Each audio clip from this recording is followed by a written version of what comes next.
So welcome back to Outdoors with the Morgans. This is the third day in a row of absolutely perfect weather. But anyway, just got the skid loader all greased up, and we're going to head down to the lower wood yard, and we're going to rough in that new trail from there down to the pond.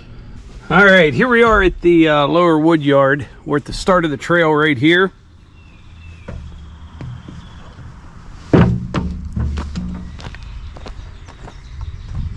What I'm going to do, I'm going to take the skid loader here, and I'll come down here and just kind of scrape some of the topsoil off. I got a little dip right here in front of me, so I'll be able to grab some of this shale right here, fill that in. Once I get to the turn, take the rest of the topsoil down to the bottom. I'll make a pile down there on the existing trail that goes down to the pond. I'll put it out of the way, and then we're just kind of roughing it in here a little bit right now, because I need to start using this. Levi planted about 100 white pine trees out by the mini cabin, and if it stays dry like this, we need to start watering them. So I have a little tank that goes in the back of the Sidekick. We'll be able to run down to the pond and get water and go keep those trees watered.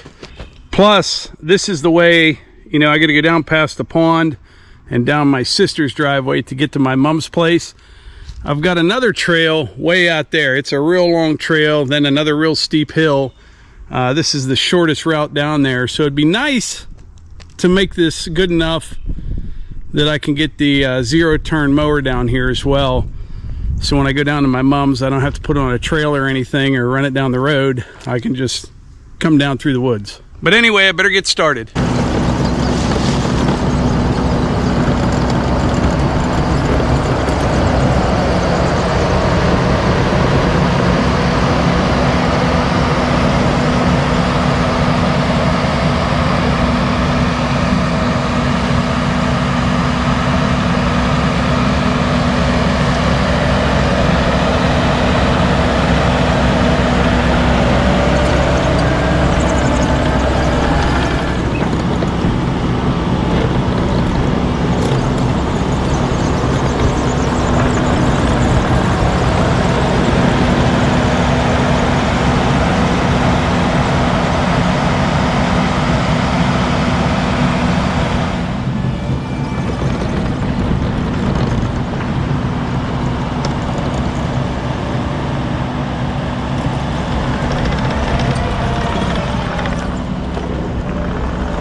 All right, it's working out pretty good so far.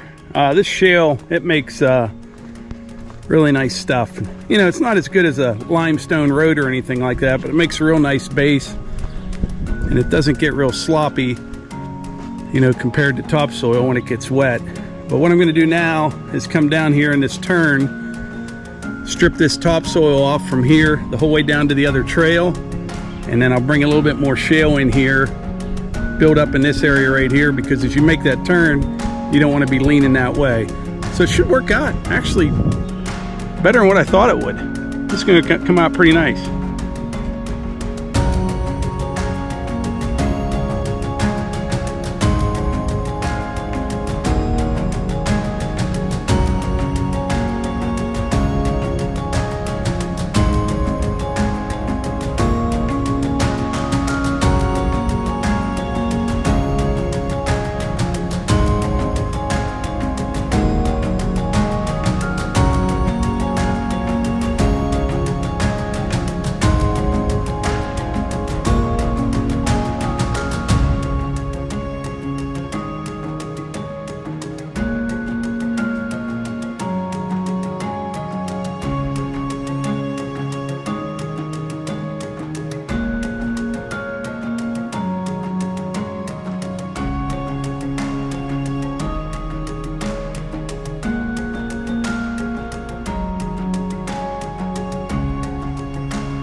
All right, let's take a little look-see here. I got it roughed in pretty well. I was thinking next time I'm hauling some shale, I'll bring Blueford down here. We'll dump a few loads up in here.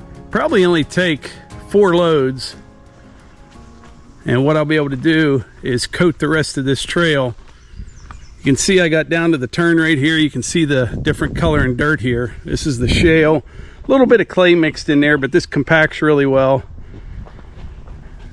And then down there, there's still some topsoil on there. I just skinned a little bit off because I don't want to get into the tree roots and stuff. But if I were to coat that with some more shale, I think I've got a really nice trail here. This will work out good. I worked on this last night for, I don't even know, maybe an hour and 15 minutes with the excavator, clearing all the brush and the little trees, and then maybe an hour this morning with the skid loader. And once I get this all done, I've got just a couple little piles of brush, one here, one down at the end. May kind of clean up the sides a little bit. It'll look nice. A little bit bigger and wider than trails that I used to make, but that's okay. But anyway, that's it for today's video. I really appreciate y'all being here, and I'll catch you on the next one.